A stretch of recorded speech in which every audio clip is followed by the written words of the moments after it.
I want to start with a note, because everything I'm about to tell you, the 33 years, the 11 days I disappeared, the night I stood in an airport with a one-way ticket back to America in my hand, all of it comes down to a scrap of paper that's in my wallet right now, tonight, as I'm talking to you.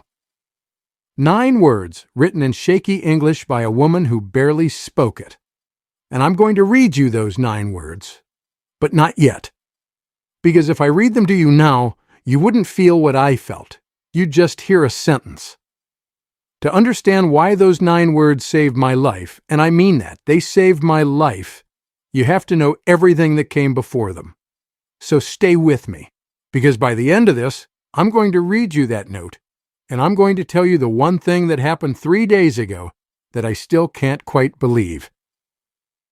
But let me back up. Let me start with the quiet, because it all started with the quiet. My name's Frank, and for most of my life I was not the kind of man who carries notes around in his wallet, or cries, or talks about his feelings to anybody, let alone a camera.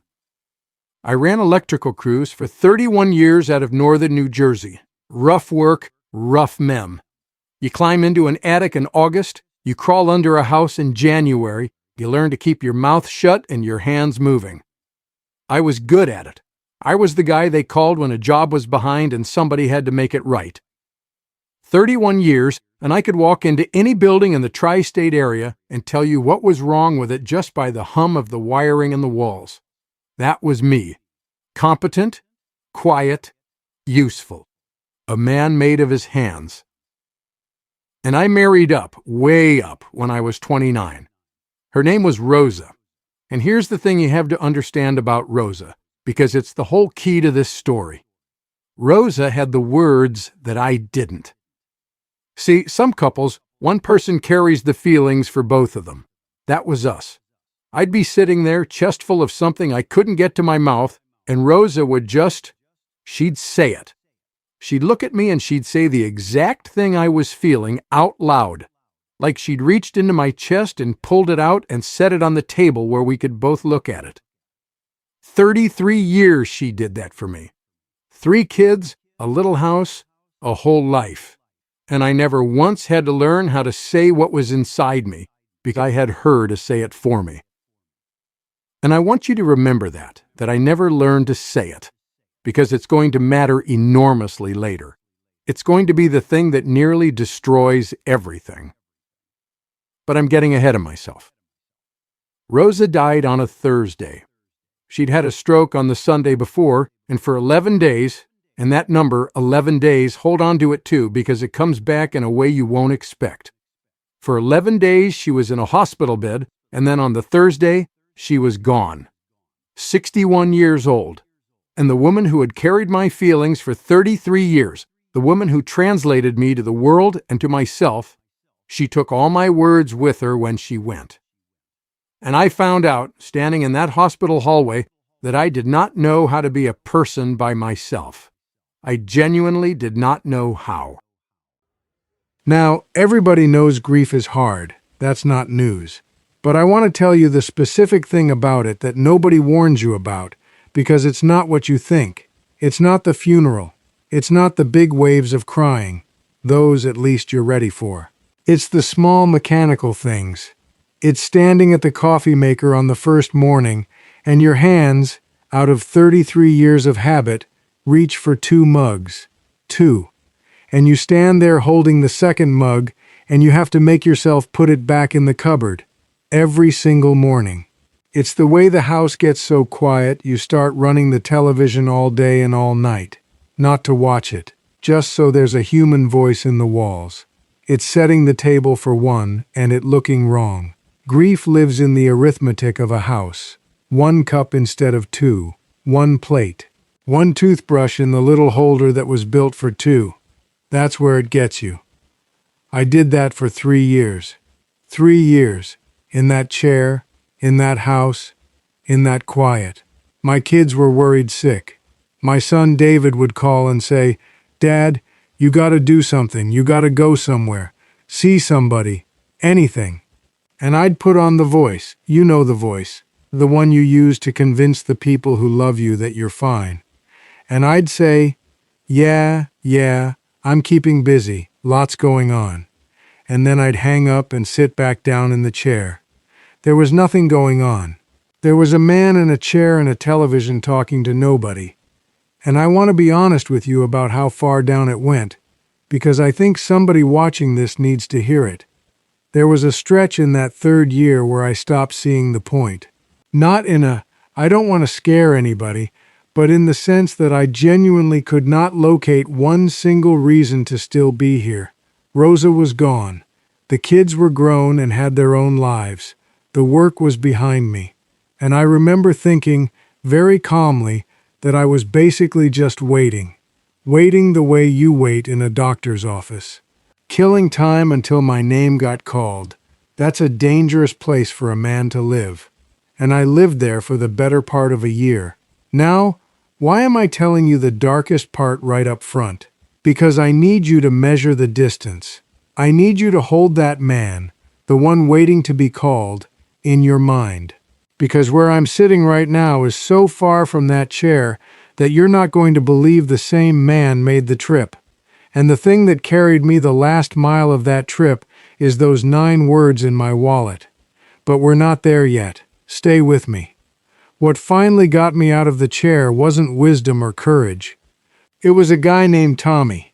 Tommy and I came up together in the Union, 30 years of pulling wire side by side. And Tommy had retired a couple years earlier and moved clear across the world to Thailand, to a city up in the mountains called Chiang Mai. And Tommy would not stop sending me pictures. Every week, this idiot, pictures of mountains and temples and food and him grinning like a fool. And one night, and I remember it was a bad night, one of the waiting room nights, one of his messages came through, and it said, "Frankie, come see it before you die. What else you got going on? What else you got going on?"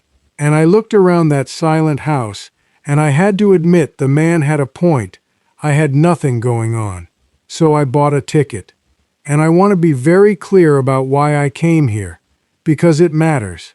I did not come to Thailand to start a new life. Let me say that plainly, because these videos love to pretend everybody arrives full of hope. I didn't. I came here to disappear. That's the honest truth. I figured I'd go somewhere so far away, so different, so full of noise and strangeness, that maybe the silence couldn't follow me. I wasn't chasing happiness. I'd crossed happiness off the list. I just wanted to be somewhere the quiet didn't have Rosa's shape in it. That was the entire ambition. Lower the volume of the grief by a couple notches. That's all. And the first month, I'll tell you, it nearly didn't work, because you can fly 7,000 miles, but you bring yourself in the seat next to you. I'd walk around this beautiful place, this city full of life, and I'd eat alone every night, and I'd go back to a rented apartment and sit in a different chair in a different country and feel exactly the same. The silence had, in fact, followed me. It got on the plane. It sat right there in 34B. And about 3 weeks in, I remember thinking, well, Frank, you were a fool to think geography could fix a hole in your chest. Maybe you should just go home. And I might have. I was that close to just going home and giving up on the whole experiment. And then it rained. Now, it rains here in a way it doesn't rain in New Jersey. It comes down like somebody upended a bucket, all at once, no warning. And I was caught out in it one evening on a little side street, and I ducked into the first doorway with a light on. A little family restaurant, maybe 8 tables, steam on the windows. And I sat down in the back just to wait out the rain. I had no idea, none, that I had just walked into the single most important room of my entire life. I thought I was getting out of the rain. Funny how the biggest doors don't look like anything when you walk through them. Her name is Pensri. Everybody calls her Pen. She was 42 years old, and she ran this restaurant that her own mother had started 40 years before. And she had a son, 13, who sat at the corner table every night doing his schoolwork. And I know, believe me, I know exactly what picture pops into some of your heads when I say an older American man and a younger Thai woman. I've heard all the versions of that story. So let me take that whole thing off the table right now, because it's important, and because it's the truth. Pen was not looking for anything from me. Pen was a widow. Her husband had died 6 years earlier. A motorbike, a wet road, the kind of ordinary tragedy that happens here every day. She had buried a husband, and she was running a restaurant from 5 in the morning until 10 at night to keep her aging mother comfortable and her boy in a good school. She was, and I say this as a man who bossed construction crews for 3 decades, the single hardest working human being I have ever stood next to. She did not need rescuing by some sad electrician from New Jersey. If you want the truth about who needed rescuing in that restaurant, well, you already know. It was the guy in the back booth who'd been waiting to hear his name called. The first few weeks, honestly, it was just about the food. I couldn't cook. I was tired of eating alone in silence, and here was this warm, bright room where somebody put a plate in front of me. We couldn't really talk. Her English was a little better than my Thai, but that's a low bar. My Thai was 2 words, and one of them I was probably saying wrong. So we didn't talk. She'd just bring me whatever was good that day and tap the table once, like, "There, eat," and I'd eat. And here's the first small thing that happened. So small I almost didn't notice it. I started looking forward to it. In the middle of a life where I dreaded every empty hour, there was suddenly one part of the day I didn't dread. 6 o'clock. The walk to the restaurant. That's the first crack of light I'd felt in 3 years, and it came in through a plate of food. But I need to tell you about the thing I noticed, watching her, because this is where it stopped being about the food. I'd sit in the back and I'd watch Pen work, and I'd watch how she was with people. The way she'd be slammed with a full room and still stop dead to check her boy's math homework. The way her old mother sat by the register like a little queen, and everybody who walked in got greeted like blood family. There was a warmth in that room that I hadn't felt warmth like that since Rosa. And one night, watching Pen laugh with a table of regulars, I felt something move in my chest that I was absolutely certain had died and been buried 3 years earlier. I felt my heart, I felt it wake up. And I want to tell you I was happy about that. I wasn't. I was terrified. Because a sleeping heart is safe. A waking one can be broken. And I thought mine had done its last breaking already. And there was one evening, before the Tuesday, that I've never told anybody about, and it's the moment I should have seen everything coming. It was late. The place was nearly empty, and Pen's boy was struggling with his math at the corner table. You could see it, the frustration, the pencil going down hard. And Pen was buried in the kitchen, and I don't know what got into me, but I got up, and I went over, and I sat down across from that boy, and I turned his workbook around to look at it. Fractions. And I don't speak Thai, and he barely spoke English. But numbers. Numbers are the one language I've always had. 31 years of measuring loads and calculating runs. So I took his pencil, and I showed him. Not with words, with my hands, on the paper, slow. And I watched the thing click behind his eyes. That little light when a kid suddenly gets it. And he looked up at me, surprised, and he smiled.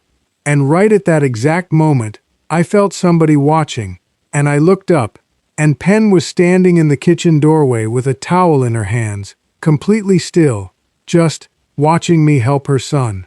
And our eyes met, and neither of us looked away for what felt like a very long time. And then her mother called something from the register, and the moment broke, and she went back to work. But something had passed between us in that doorway that both of us understood, and neither of us had the words for. I went home that night and I lay awake till dawn, my heart going like I was 20 years old, thinking, oh no, this is happening. And a smarter man, a braver man would have known right then where it was headed. But I wasn't brave yet. Bravery came later, and it came the hard way, through the worst mistake of my life. Which brings me to the Tuesday. I need to tell you about the Tuesday. Because the Tuesday is when I knew, and the knowing is what I ran from.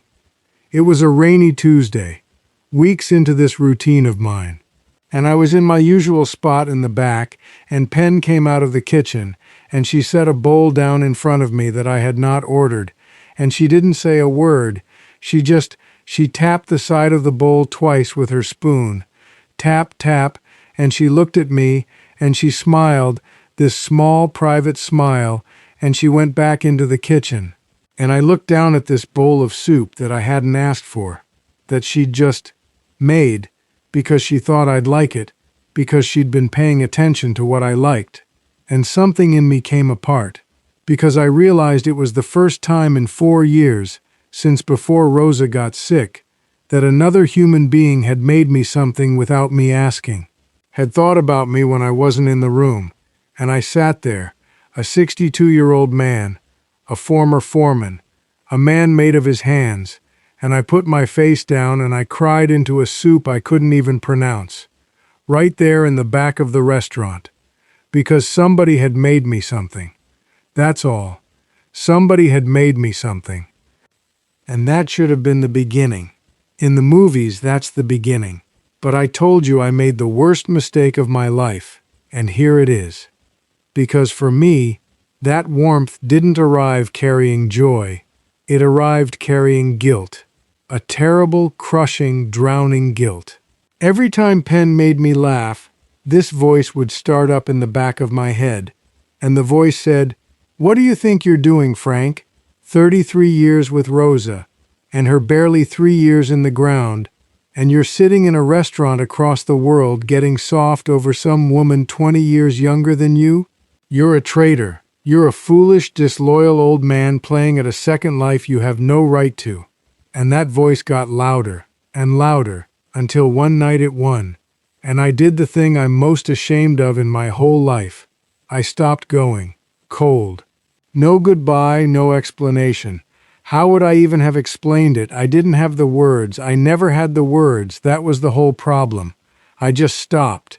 I decided the loyal thing, the decent thing, was to go back into the silence where I belonged and leave that warm, bright room alone. I convinced myself that disappearing was the honorable choice. And it gets worse. Because I didn't just stop going to the restaurant. I decided to leave the country. I got on my computer, and I found a one-way flight back to New Jersey, back to the chair, back to the quiet house with Rosa's things exactly where she'd left them. And I want you to sit with that for a second.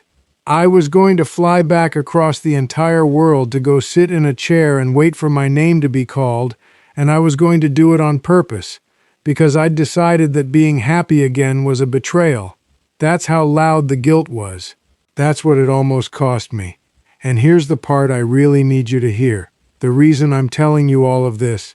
I know some of you are sitting in your own version of that chair right now, and you've talked yourself into your own version of that flight. You've decided that moving forward would betray someone, or something, or the person you used to be. So watch what happens next. Watch how close I came, and watch what pulled me back. Because this is the part that changed everything. For 11 days, I didn't go back. 11 days. And yes, that's the same number as Rosa in the hospital. And no, I didn't plan that. I only counted it up later, and it stopped me cold when I did. 11 days I sat in that rented apartment with the flight website open on my screen and a photo of Rosa on the nightstand, feeling like the lowest kind of traitor, working up the nerve to leave. 11 days of the old silence, which I'd invited right back in like an old friend. And on the 11th day, there was a knock on my door. And I want you to picture this, 'cause I'll see it in my head till the day I die. I opened the door, and standing there, soaking wet, having ridden his bicycle through that bucket-tipping rain, was Pen's son, 13 years old, dripping on my doorstep. And in his hands, wrapped up careful against the rain, was a container of that same soup, that exact soup, and a folded piece of paper. His mother had found out where I lived. From Tommy, it turned out. The whole town knows Tommy. And she had made that soup, and she had wrapped it up, and she had sent her own boy out on a bicycle in a downpour to carry it to the sad American who'd vanished. And the boy handed me the container, and he handed me the note, and in his careful schoolroom English he said, "My mother make this. For you." And then he got back on his bike and rode off into the rain before I could even find a word. And I stood in my doorway holding a warm container of soup and a wet folded note, and I opened the note, and there were 9 words on it in Pen's shaky handwriting. And I'm going to read them to you now, because now you'll feel it. The note said, "Food is better when you eat it. Please come." That's it. That's the whole thing. Food is better when you eat it. Please come. No pressure. No pleading. No questions about where I'd gone or why. Just, the door's open, the food's warm, please come.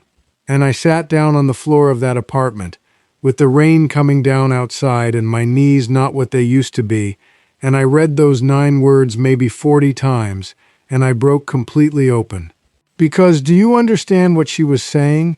She wasn't asking me for anything.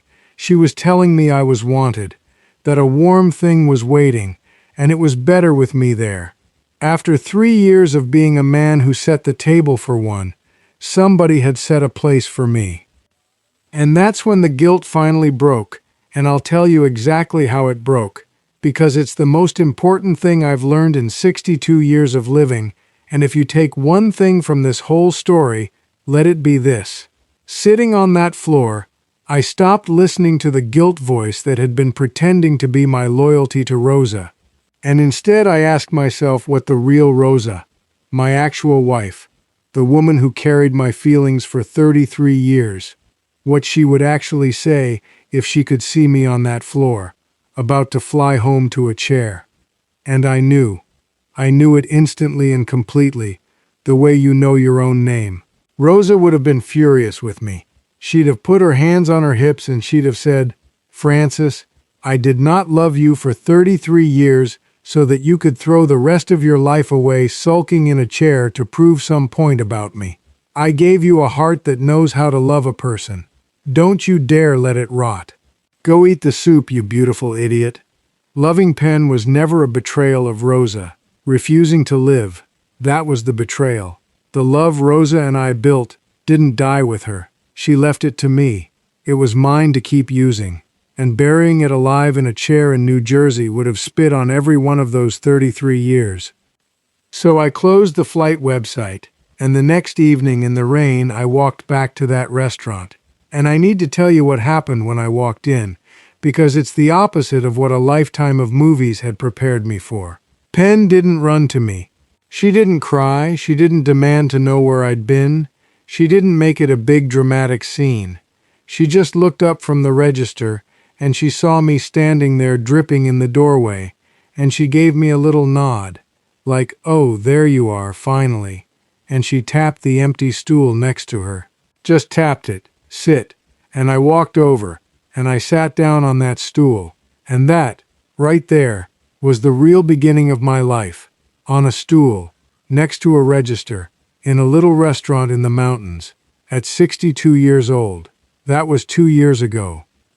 And I'll tell you about the first time we ever went anywhere together, just the two of us, because I think about it a lot.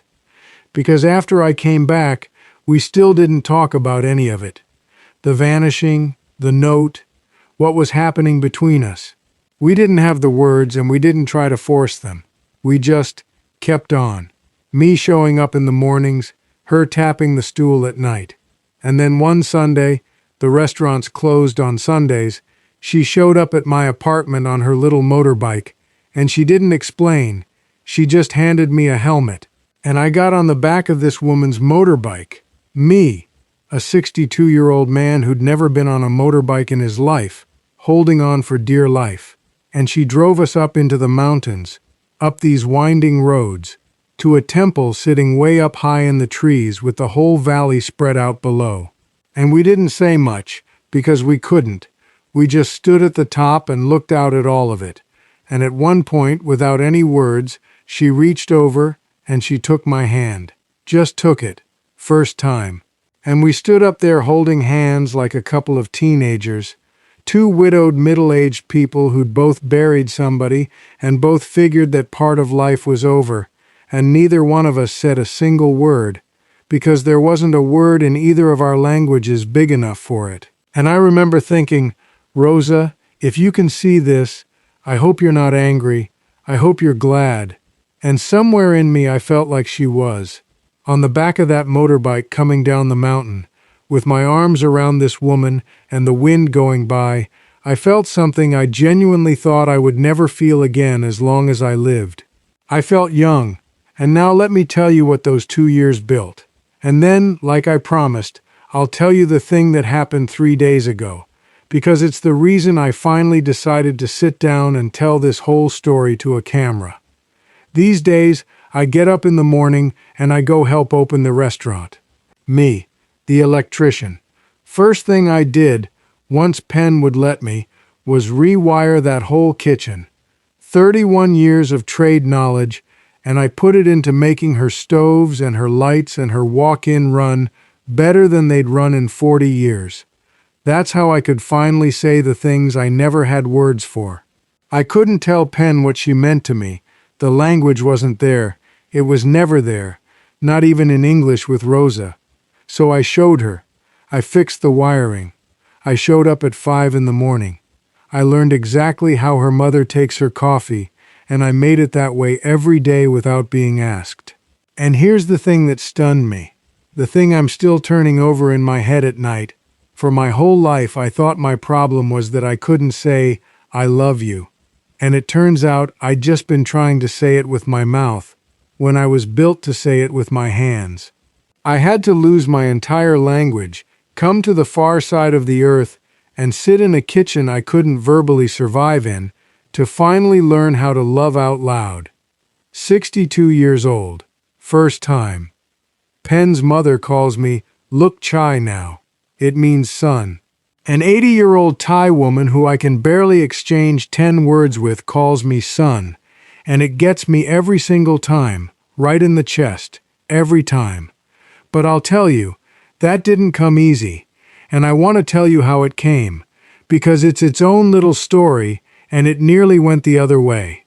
Because in the beginning, Penn's mother did not like me, not one bit, and she was right not to. Here's this strange old American showing up every night, sniffing around her daughter, her widowed daughter with a boy to raise.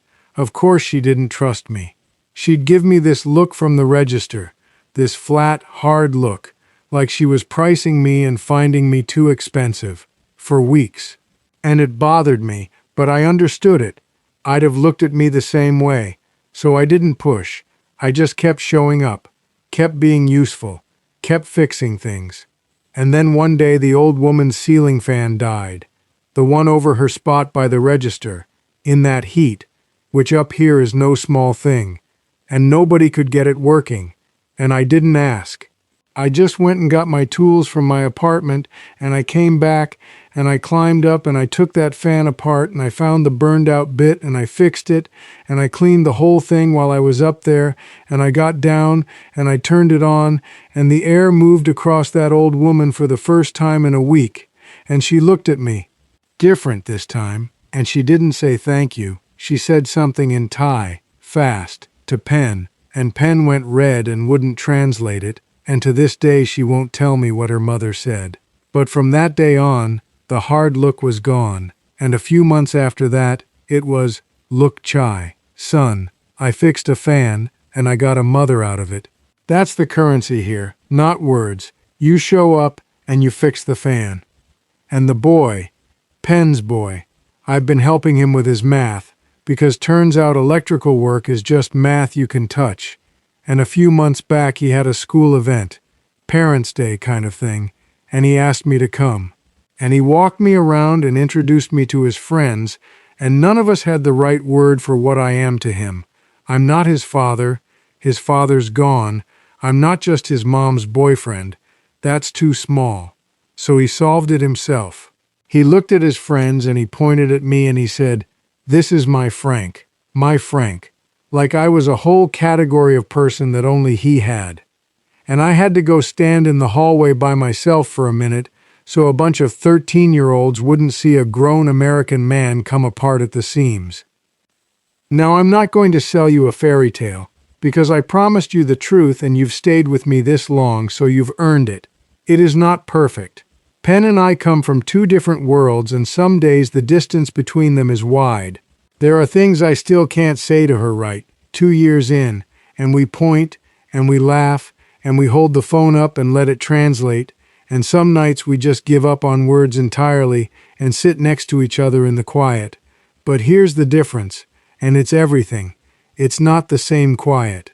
The quiet in that New Jersey house was an absence, a hole where a person used to be. The quiet next to Pen is a presence. It's two people who don't need to fill it. I didn't know there were two kinds of quiet until I found the second one. And I miss my kids back home, that's real. And I miss Rosa still, and I always will. And Pen has never once, not one time, asked me to stop missing her.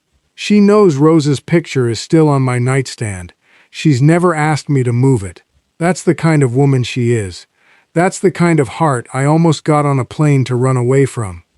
So, 3 days ago, I promised you this, and here it is, and it's the reason I'm talking to a camera at all. 3 days ago, Pen's boy, my boy I suppose now, he had a form to fill out for school. And there's a line on it for family. Parents, guardians, that kind of thing.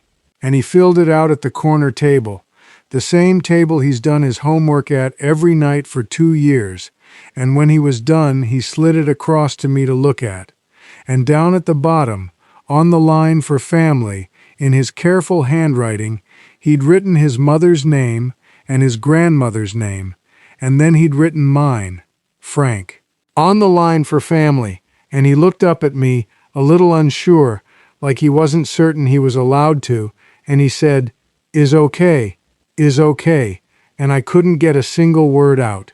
Me, who never had the words anyway, I put my hand on that piece of paper next to my name, and I nodded, and that was the best I could do, and it turned out it was enough. Because he grinned and he pulled the paper back, and that was that. I was family. In writing. On an official form. At 62, a man who 3 years ago was sitting in a chair waiting to be called, I got put down on a form, in a child's handwriting, under the word family. And that's why I'm here talking to you. Because I keep thinking about the version of me that was one click away from buying that flight home. The version that had decided his story was finished, that the love part of life was behind him, and all that was left was the missing and the waiting. And I think about how close that man came to never getting the soup, never getting the note, never getting a stool tapped next to a register, never getting written onto a form under family. One click. That's how close. So I want to talk to you directly now. You, whoever you are, watching this at whatever hour, sitting in whatever chair. Maybe you lost somebody, and you've decided that the love in your life went into the ground with them. Maybe you've decided you're too old, or it's too late, or that wanting more would be a betrayal of what you had. Maybe nobody's died at all and you're just tired, just quietly certain the good part is behind you. I need you to hear this from a man who was absolutely stone-cold certain of the exact same thing. A man who was one mouse click from throwing it all away to go sit in a chair and wait. The heart that loved somebody for 30 years does not die when they do. It is still in there, right now. And using it again is not a betrayal. It might just be the only way left to honor the one who taught it how to beat. I almost missed all of this. The soup, the boy on the bicycle, the 9 words in my wallet, my name on that form. I almost missed my whole second life because I thought I didn't deserve one. That note, food is better when you eat it, please come. It's in my wallet right now. It's getting soft at the folds because I take it out and read it more than I should. And every time I read it, I hear what she was really saying. Underneath the 9 words, she was saying, there's a place set for you. Come sit in it. So that's my story. The whole thing. The 2 mugs, the empty chair, the rain, the Tuesday, the 11 days, the boy on the bicycle, the 9 words, and my name on a form under family. And if any single piece of it found you tonight, if you're sitting in a chair you've decided is the last chair, then do this one thing for me. Tell me down in the comments where you are and who you're missing and whether there's a door somewhere you've been too scared to walk back through. Because I promise you, on everything I've got, somewhere out there, someone is ready to tap the stool right next to them. The food's getting warm. You've only got to walk back in.